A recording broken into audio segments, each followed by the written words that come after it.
हमने समझ लिया कि इरिवर्सिबल रिएक्शन कौन से होते हैं, इनरिवर्सिबल रिएक्शन कौन से होते हैं पिछले टॉपिक में।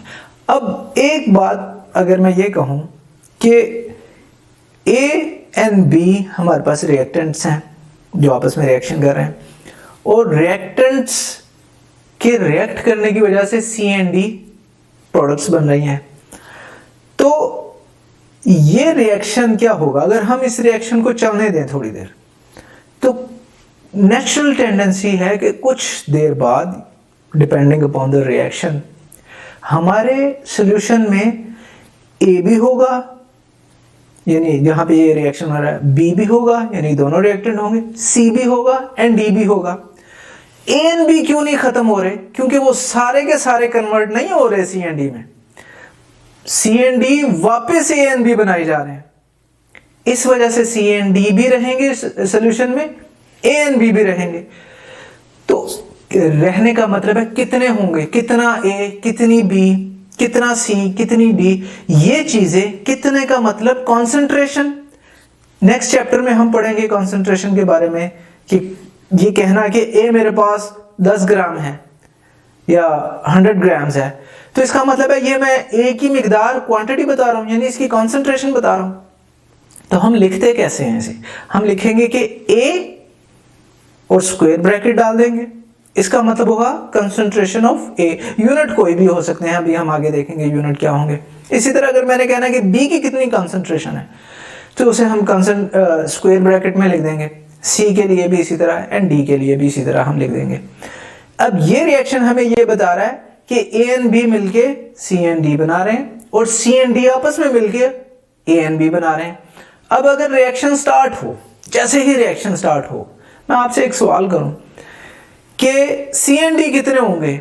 अभी मैंने ए और बी को मिक्स किया ही है। आप कहेंगे अभी तो हमने जस्ट रिएक्शन स्टार्ट ही किया है, तो सी एंड डी तो होंगे ही नहीं। ऑब्वियसली, क्योंकि ए एंड बी के आपस में मिलने से ही तो सी एंड डी बनेंगे। तो स्टार्ट करते वक्त जैसे ही रिएक्शन स्टार्ट हुआ तो हमारे पास ए जितना भी हम लेंगे, फॉर एग्जांपल 100 ग्राम ए लिया है, 100 ग्राम बी लिया है, तो कॉन्सेंट्रेशन ए एंड बी की मैक्सिमम होगी eight the start of reaction, और फिर जब रिएक्शन को हम थोड़ी देर दे दें। अच्छा, यहां पे एक और बात, ए एंड बी की तो हो गई मैक्सिमम, सी एंड डी की कितनी होगी eight the start of reaction? 0। क्यों 0 होगी? क्योंकि अभी तो रिएक्शन स्टार्ट ही नहीं हुआ, बल्कि just beginning of the reaction है, अभी स्टार्ट ही हो रहा है। तो हमारी प्रोडक्ट्स तो बनी नहीं है, प्रोडक्ट्स तो तब बनेंगे जब थोड़ी देर गुजर जाएगी, ए एंड बी आपस में रिएक्ट करेंगे। तो at the start of reaction A and B की कॉन्सेंट्रेशन मैक्सिमम है जो कि रिएक्टेंट्स हैं, और सी एंड डी की कॉन्सेंट्रेशन 0 है क्योंकि अभी तो रिएक्शन स्टार्ट हुआ ही है। अब हम कुछ थोड़ी देर रहने देते हैं, तो क्या होगा? ए एंड बी आपस में मिक्स होंगे, रिएक्ट करेंगे और सी एंड डी बनाएंगे। तो obviously C A and B की कॉन्सेंट्रेशन कम हो जाएगी पहले के मुकाबले में। अगर हमने 100 ग्राम दोनों के लिए थे, तो अब हो सकता है 50-60 रह गए हों, और जो सी एंड डी हैं उनकी मैक्सिमम हो जाएगी। जाहिर है वो जो यहां से आपस में कंबाइन हुए, उन्होंने सी एंड डी बना दिया। अब यही चीज जो है हम एक टेबल की फॉर्म में लिख लेते हैं, ठीक है?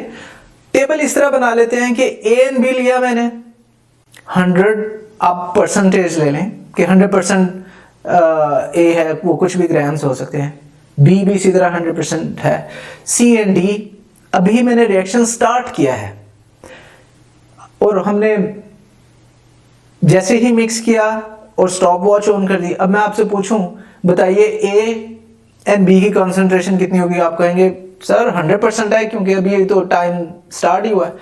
सी एंड डी की कॉन्सेंट्रेशन कितनी होगी?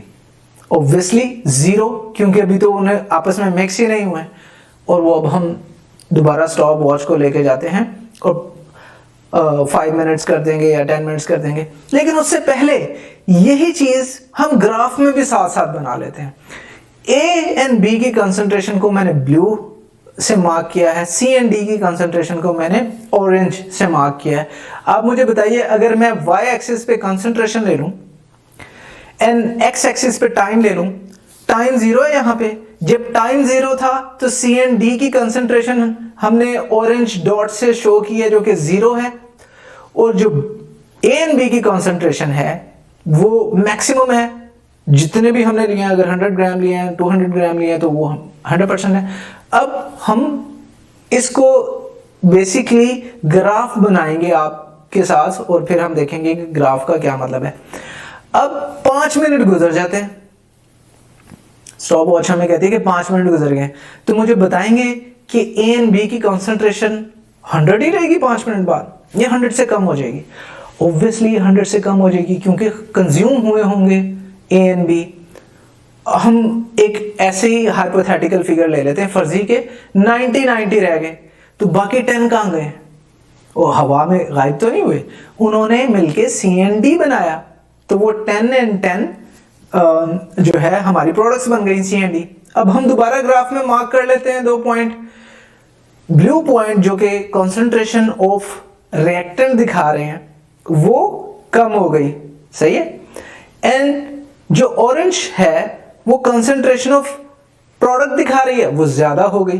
टाइम गुजरने से 5 मिनट पे आप देख लें, ये ग्राफ हमारा 5 मिनट पे क्या दिखा रहा है कि हमारी कंसंट्रेशन रिएक्टेंट की बढ़ गई और प्रोडक्ट की बढ़ गई, रिएक्टेंट की कम हो गई, और यही हमने ग्राफ पे शो कर दिया। अब हम क्या करते हैं, फिर और 5 मिनट वेट करते हैं, यानी टोटल 10 मिनट हो गए, तो 90 तो नहीं रहेगी ए एंड बी, वो तो कम हो जाएगी, से फर्ज करें 70 रह गई, तो वो बाकी कहाँ गए? बाकी ऑब्वियसली हमारी प्रोडक्ट बनी 30 यहाँ पे आ गई। ये भी हम वापस मार्क कर देते हैं ग्राफ पे कि जब टाइम ज्यादा गुजरा तो हमारे रिएक्टेंट और कम हो गए और प्रोडक्ट्स और ज्यादा हो गए। फिर हम और टाइम गुजारते हैं, 20 मिनट हो जाते हैं, फिर हम जाके मेजर करते हैं, अब कंसंट्रेशन रिएक्टेंट्स की और कम हो गई और प्रोडक्ट्स की और ज्यादा हो गई। यही अगर मैं ग्राफ में भी हम मार्क कर दें तो यहां पे आ जाएंगे, ठीक है। अब ये जो है ना मैक्सिमम कंसंट्रेशन हो गई, हमारे ग्राफ भी यही दिखा रहा है, प्रोडक्ट्स की और रिएक्टेंट्स की मिनिमम कंसंट्रेशन हो गई। अब क्या होता है, अब हम कहते हैं अच्छा 30 मिनट गुजर गए हैं, फिर 20 मिनट गुजरते हैं, हम स्टॉप वॉच देखते हैं 30 मिनट गुजर गए, हमारी कंसंट्रेशन तो कम ही नहीं हो रही, चेंज ही नहीं हो रही। रिएक्टेंट जो है वो 35 ही है, प्रोडक्ट्स 65 ही है। हम कहते हैं और वेट कर लेते हैं, तो हम यहाँ पे ग्राफ पे हम बल्कि पॉइंट भी दे सकते हैं कि सेम टाइम गुजर रहा है लेकिन कंसंट्रेशन सेम है, प्रोडक्ट्स की भी एंड रिएक्टेंट्स की भी टाइम गुजर रहा है, और इसीलिए हमने यहाँ ये जो लाइन है ये हमने 30 पे गुजारी है। हम कहते हैं कि नहीं शायद कम टाइम हुआ है, हम 100 मिनट वेट करते हैं। जब 100 मिनट वेट करते हैं और देखते हैं तो कंसंट्रेशन हमारी ए एंड बी यानी रिएक्टेंट्स की सेम ही है, CND की भी सेम है, और अगर हम यहाँ ग्राफ पे लगाएं तो 100 के आगे एक और पॉइंट लगा सकते हैं। टाइम 100 है लेकिन कंसंट्रेशन सेम है, क्योंकि कंसंट्रेशन ये लाइन बता रही है कि ये कंसंट्रेशन, इसी तरह हमारी प्रोडक्ट्स की ये कंसंट्रेशन है। तो हुआ क्या, आप ये कहेंगे कि इस ग्राफ को देख के तो ये लग रहा है कि रिएक्शन जो है, और अब नो मैटर व्हाट हम जितना मर्जी टाइम दे दें यही कंसंट्रेशन रहेंगी, तो आप कहेंगे कि सर ये तो बड़ा इजी है, रिएक्शन जो है ना वो स्टॉप हो गया, इसी वजह से आगे नहीं बढ़ रहा।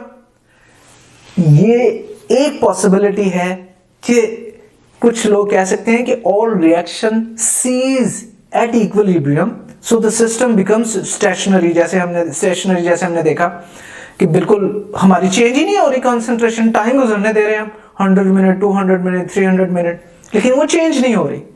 दूसरी पॉसिबिलिटी क्या है, दूसरी पॉसिबिलिटी ये है कि जितने ए एंड बी मिक्स हो रहे हैं और CND बना रहे हैं उतने ही CND आपस में रिएक्ट करके ए एंड बी बना रहे हैं, यानी forward and reverse reaction are taking place at the same rate, equal rates पे हो रहे हैं।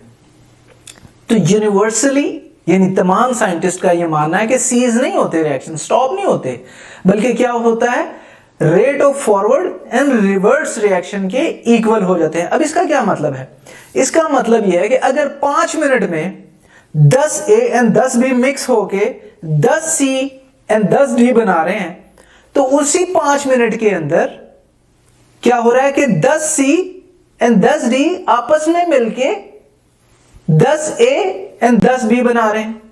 तो यहां से अगर मैं आपसे पूछूं रेट ऑफ रिएक्शन क्या होगा, आप कहेंगे फॉरवर्ड है कि 10 प्रोडक्ट्स पर 5 मिनट, और रिवर्स क्या हो रहा है 10 reactants per 5 minute, यानी जितने 5 मिनट में प्रोडक्ट्स बन रही हैं उतने ही 5 मिनट में प्रोडक्ट्स जो हैं मिलकर रिएक्टेंट बना रही हैं। तो ये होता है इक्विलिब्रियम की डेफिनेशन हम यहां से ये निकाल सकते हैं कि ये वो पॉइंट है जिस पॉइंट पे forward rate of reaction becomes reverse rate of reaction, यानी जितने रिएक्टेंट्स आपस में मिलकर प्रोडक्ट बना रहे हैं उतने ही प्रोडक्ट्स आपस में मिलकर रिएक्टेंट्स बना रहे हैं। तो इस रेट ऑफ फॉरवर्ड रिएक्शन को हम आर एफ से जाहिर करते हैं। आर का मतलब रिएक्शन का रेट, एफ का मतलब forward, and R small R का मतलब है रेट ऑफ रिवर्स रिएक्शन। अब हम बुक की भी एग्जांपल देख लेते हैं। बुक में क्या एग्जांपल दी है कि हमने हाइड्रोजन एंड आयोडीन ली 425 डिग्री सेंटीग्रेड पे, एंड हाइड्रोजन आयोडाइड बन गई। कुछ देर बाद हमारी जो कंसंट्रेशंस हैं हाइड्रोजन एंड आयोडीन की वो कम होती गई एंड हाइड्रोजन आयोडाइड की ज्यादा होती गई। एंड इक्विलिब्रियम पे ये तीनों कंसंट्रेशंस कांस्टेंट हो गई, यानी कि अब नो मैटर कितनी देर हम इस रिएक्शन को होने दें, ये तीनों कंसंट्रेशंस चेंज नहीं होती। और यही हमारी केमिकल इक्विलिब्रियम की डेफिनेशन भी थी। अब लास्ट इसमें बात यह है कि ये रिएक्शन हम दो तरीके से स्टार्ट करवा सकते हैं, हाइड्रोजन एंड आयोडीन को आपस में मिक्स करके भी, या फिर हाइड्रोजन आयोडीन को लें, हाइड्रोजन आयोडाइड को लें और उसको 425 डिग्री सेंटीग्रेड पे रख दें, तो भी वो हाइड्रोजन एंड आयोडीन बनाने लग जाएगी, जो कि रिवर्स रिएक्शन होगा। तो इसके साथ ही हमारा ये टॉपिक कंक्लूड होता है। अगर आप ये लेक्चर कंप्लीट देखना चाहते हैं और उसके साथ साथ हजारों MCQs और उनकी एक्सप्लेनेशंस चाहते हैं, तो अभी कृपया गूगल प्ले स्टोर पे जाइए और डाउनलोड कीजिए ऐप हिप्पो ई-लर्निंग प्रोग्राम। खुद भी इसे इस्तेमाल करें और इसके साथ साथ अपने फ्रेंड्स और अपने क्लास फेलो को भी अनुशंसा करें। And don't forget to like this video and subscribe to our channel. धन्यवाद।